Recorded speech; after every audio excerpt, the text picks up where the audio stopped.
nakakaiyak, nakaka-inspire.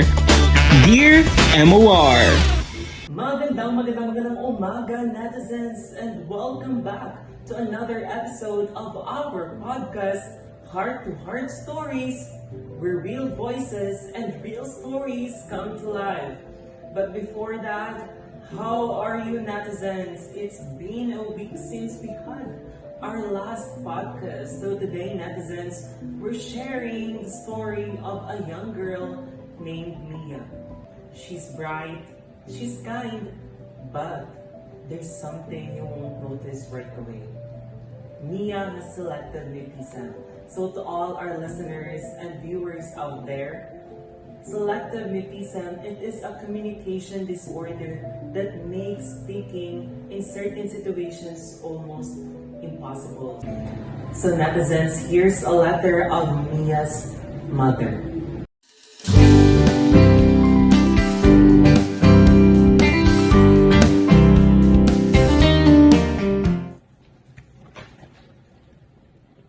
Dear MOR, I never thought I'd be writing a letter like this. My daughter, Mia, is 11 years old.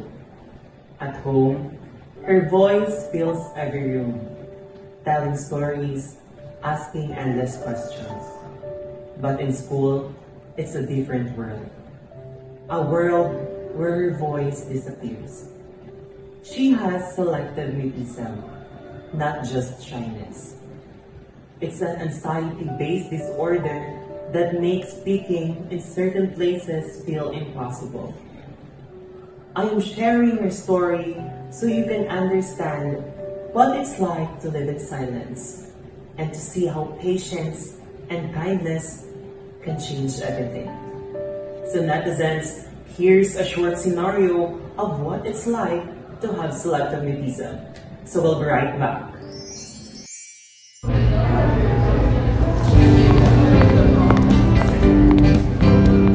Good morning, class! Good morning, teacher! How are you today? We're fine, teacher! Are you doing well? Yes, teacher! If that's so, let's start with introducing yourself. Let's begin in this side and tell something about yourself. Good morning, ma'am. I am Normina G. Asim. I am 11 years old and I live in Isulan, Sultan Kudarat. Okay, very good. How about the girl with the pink ribbon? They're all looking at me. I have to speak. Why can't I do it? Bakit kaya hindi siya nagsasalita? Siguro kinakamahan siya. That's okay, Mia. You can tell me later if you like.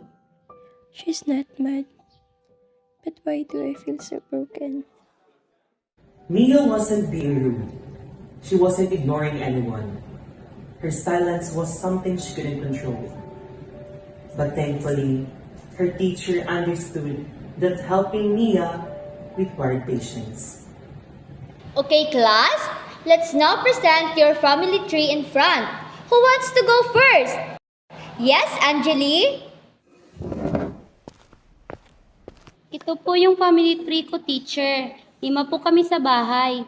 Ito po si Mama, si Papa. 3 po kami magkakapatid. Ako po yung bunso. Magaling, Angeli! Bigyan ng palakpak si Angeli! Next, Mia.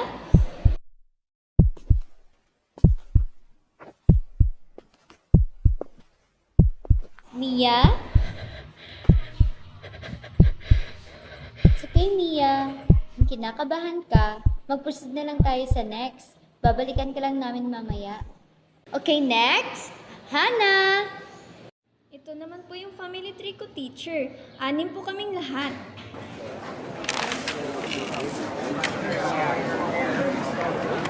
Teacher May! Oh, Teacher John! Ikaw pala yan! Kumusta naman yung first week ng klase mo? It's quite good naman. Actually, ang babait naman ng mga student ko. Pero, may napansin ako sa isa kong student. At first, akala ko naninibago lang siya sa classroom environment at sa mga kaklaseng nakakasalamuhan niya. Pero as day pass by, ganun pa rin siya. Feeling ko kailangan niya ng tulong, teacher. Ganun ba, teacher? So, anong ginawa mo? Paano mo siya natulungan? Kaya, I think some strategies to help her. When I realized Mia wasn't speaking, I knew pushing her wouldn't help. So, I made it small. Instead of making her speak, I gave her some ways to communicate, such as thumbs up signals, writing answers, or whispering privately. During group work naman, teacher, I paid her with kind classmate who made her feel safe. And slowly, she began to trust. Parang, may progress naman siya, teacher. Like in our class, one day, during a quiet moment, she whispered a word to me. It was small, but it meant a lot. Have you noticed, Mia? At first, akala ko ayaw niya lang sa atin. She never spoke. But when our teacher explained, naintindihan ko na gusto niya ring magsalita pero natatakot siya. So, I started leaving notes in her desk, silly jokes, funny drawings, and every time I saw her smile.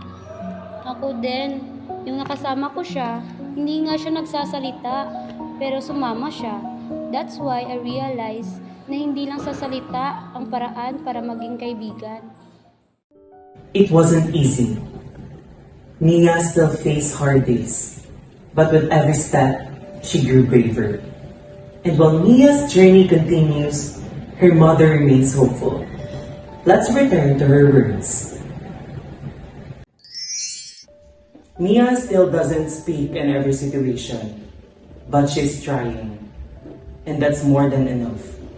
To the teachers who show patience, to the classmates who offer kindness, thank you. You're not just helping Mia speak, you're helping her feel seen, and as a mother who believes in her daughter. Welcome back, netizens. I hope you understand what it's like to have a communication disorder. So thank you for joining us today to our heart-to-heart stories. So Mia's voice may be quiet, but her courage speaks volume. Until next time, stay kind, stay patient, and keep listening. This is DJ Jared. Thank you and goodbye.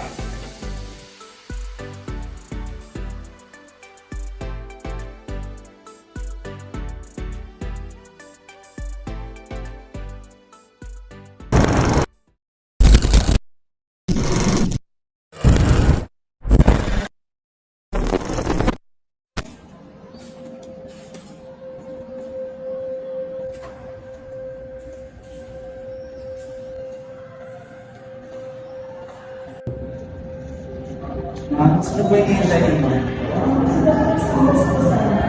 Okay, wait lang. Natawagin ko lang.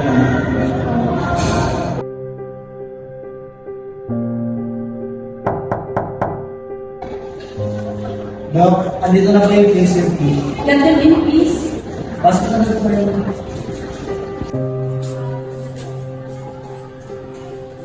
Mrs. Lopez. Yes, Mrs. Lopez. Ano ba kayo? Naku po kasi, Dok. Hindi ko na po alam anong gagawin ko. Kaya pumunta po kami dito. Mia has always been quiet, but now she doesn't speak at all in school. Pero sa bahay, okay naman. Nakakausap ko naman siya. Pero pag lumabas na kami, doon na nagsisimula, hindi na siya nagsasalita. As what you described, Mia has selective autism. So, it is a anxiety-based disorder where a child unable to speak in certain setting, despite of being able to communicate with others. May paraan po ba para tulungan siya? Yes, ma'am, absolutely. The key is gradual exposure to therapy. Kailangan natin mag-umpisa sa pinakamadali. So, using non-verbal communications, and after that, we can encourage her in whispering and eventually process to speak. But however, ma'am, this is not something that she can overcome alone. Support from her school environment is just as crucial. What do you mean, Doc? So, I'd like to involve Mia's teacher, Mrs. Lopez. No, she played a very big role in making the classroom a safe space for Mia. So if you work this together, Mia will have a better chance to feeling comfortable enough to speak. Okay, Doc. I'll talk to her teacher po. Okay. Thank you so much, Doc. You're welcome, Mrs. Lopez. Mia? Okay, class, pakiayos ng mga upuan. Pakitulog na rin yung mga basura na nasa ilalim ng inyong upuan. Good morning po, ma'am. Ano po yun? Maaari po ba kita makausap? Ay, sige po. Sa labas na lang tayo mag-uusap.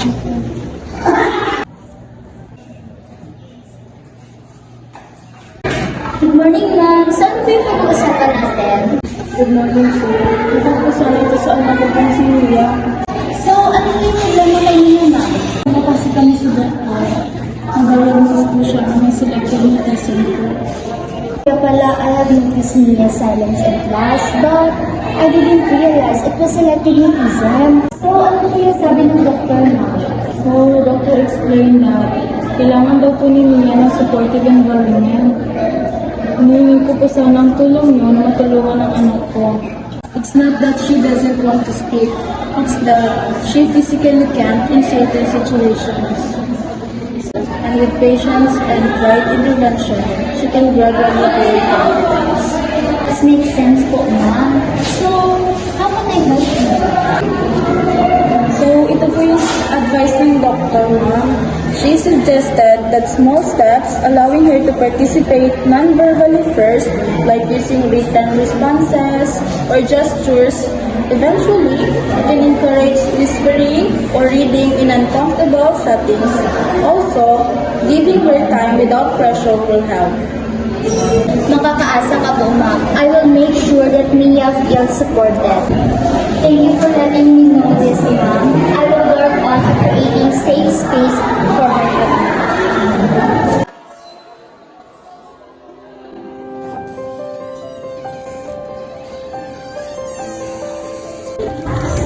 Mrs. Lopez, Mia, thank you for sharing your story. It touches so many people.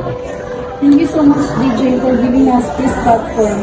Mia has come a long way. Mia, that was incredible. Every small step matters. You're an inspiration.